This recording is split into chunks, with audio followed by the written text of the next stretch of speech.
Hello दोस्तों, आप सभी का स्वागत है मेरे यूट्यूब चैनल स्टडी स्टेशन पे। मैं आकांक्षा पांडे आप सभी लोग का स्वागत करती हूँ। तो हम लोग सीटेट प्रीवियस ईयर का क्वेश्चन पेपर देख रहे थे, जिसमें से 20 क्वेश्चन हम लोगों ने देख लिया था सीडीपी का, और 10 क्वेश्चन और बचा है, तो उसको पहले इस वीडियो में देखेंगे। वीडियो में लास्ट तक बने रहिएगा। अगर वीडियो पसंद आए तो अपने दोस्तों के पास शेयर करिएगा, चैनल को सब्सक्राइब करिएगा और वीडियो को लाइक करिएगा। चलिए लोग फटाफट क्वेश्चन देख लेते हैं।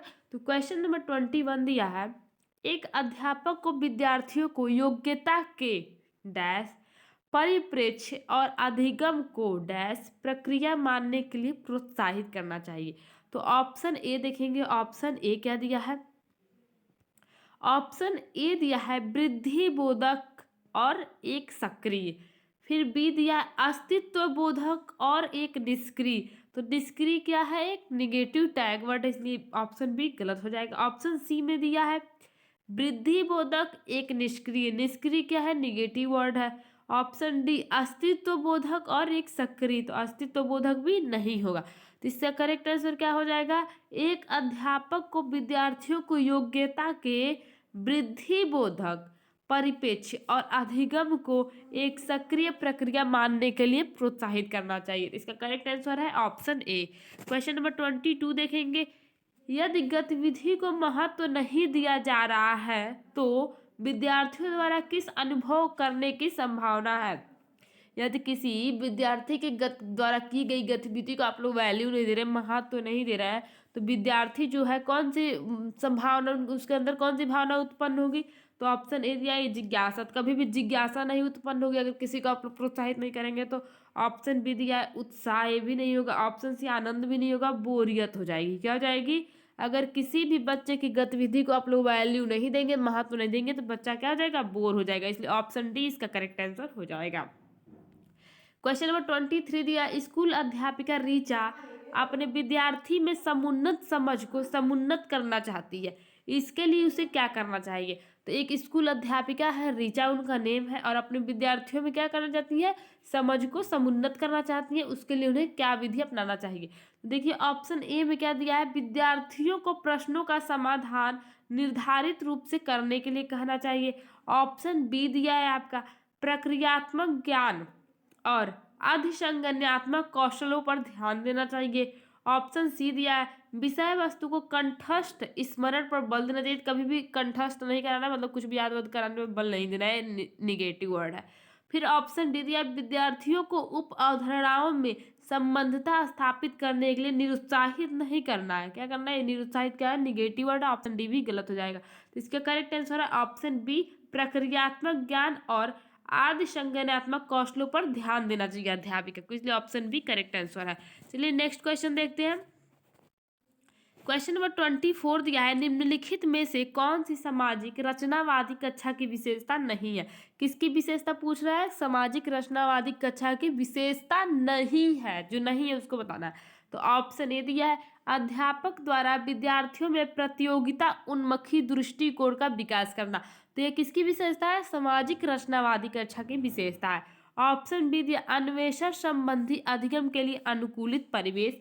ऑप्शन सी दिया कंठस्थीकरण पर केंद्रित शिक्षा शास्त्रीय प्रविधियां। और ऑप्शन डी दिया मानकीकृत पाठचर्या जो सांस्कृतिक भिन्नताओं का ध्यान न रखती हो। तो इसमें से इसका करेक्ट आंसर क्या हो जाएगा?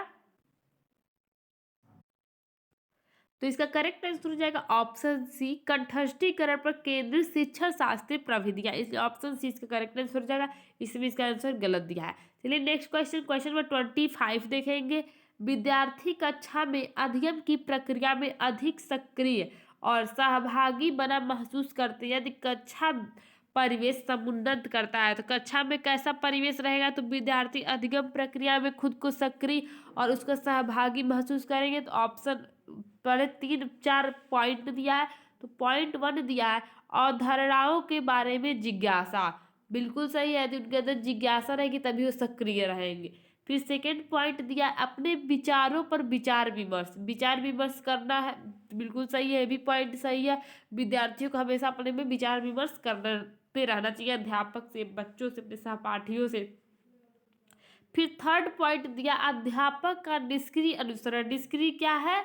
निगेटिव वर्ड है इसलिए नहीं होगा। फिर फोर्थ दिया ज्ञान का मात्र पुनरुत्पादन, मात्र केवल, ये सब क्या है, निगेटिव वर्ड है इसलिए भी गलत हो जाएगा। तो पॉइंट 1 और सेकंड केवल सही है, तो इसलिए ऑप्शन ए इसका करेक्ट आंसर हो जाएगा। चलिए नेक्स्ट क्वेश्चन देते हैं। क्वेश्चन नंबर 26 दिया है, विद्यार्थियों के अध्ययन को सहज सुगम बनाने के लिए अध्यापक को किस प्रकार की गतिविधियों का संचालन करना चाहिए। तो अध्यापक को किस प्रकार की गतिविधियों का संचालन करना चाहिए, तो ऑप्शन ए दिया है जो उनके प्रतिदिन के जीवन के लिए प्रासंगिक हो। ऑप्शन बी दिया है जो यांत्रिक हो, जिसमें निष्क्रिय श्रवण शामिल हो। निष्क्रिय क्या है, टैग वर्ड है। ऑप्शन सी दिया है जो संदर्भ से हटकर हो, तो ये भी गलत हो जाएगा। ऑप्शन डी दिया है जो जटिल से सरल की ओर आगे बढ़ते हुए क्रम में प्रस्तुत हो, तो ये भी गलत हो जाएगा क्योंकि हमेशा सरल से जटिल की ओर जाना चाहिए, जटिल से सरल नहीं, ठीक है। तो ऑप्शन डी क्या हो जाएगा, करेक्ट आंसर हो जाएगा। हमें उनकी डेली लाइफ से रिलेटेड ही कुछ उनके सामने लाना चाहिए, इसलिए ऑप्शन ए इसका करेक्ट आंसर हो जाएगा। क्वेश्चन नंबर 27 देखेंगे। क्वेश्चन नंबर 27 दिया, विद्यार्थियों में समालोचनात्मक चिंतन का विकास किस प्रकार सहज सुगम किया जा सकता है।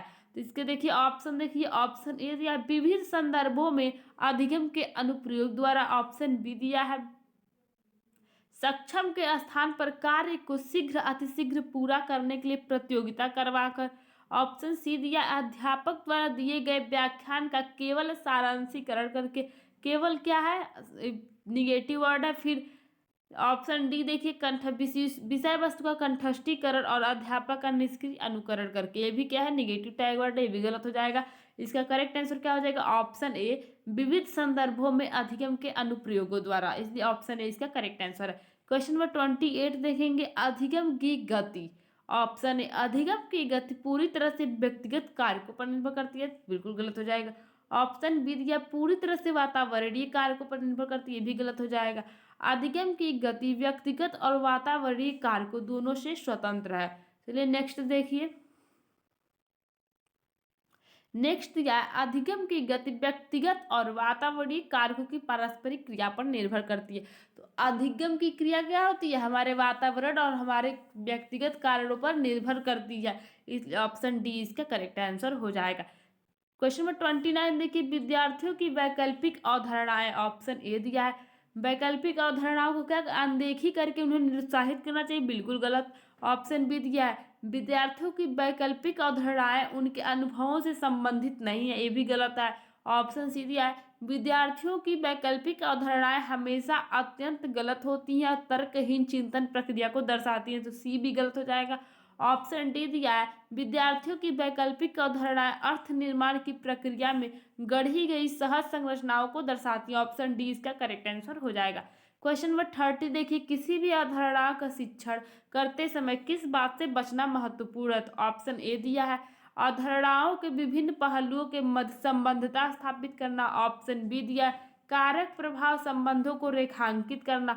ऑप्शन सी दिया अवधारणाओं को गैर उदाहरणों के साथ प्रस्तुत करना। और ऑप्शन डी दिया संप्रत्ययों के विषय वस्तु को जानकारियों के असंबंधित खंडों के रूप में प्रस्तुत करना। तो इसका करेक्ट आंसर क्या हो जाएगा, ऑप्शन डी इसका करेक्ट आंसर हो जाएगा। किससे हमें बचना चाहिए, तो किसी भी अवधारणा का शिक्षण करते समय हमें संप्रत्ययों की विषय वस्तु की जानकारियों के असंबंधित खंडों के रूप में प्रस्तुत करने से बचना चाहिए। चलिए दोस्तों मिलते हैं नेक्स्ट वीडियो में, फिर उसमें CDP के हम लोग नेक्स्ट 30 क्वेश्चन सॉल्व करेंगे। Tata bye bye.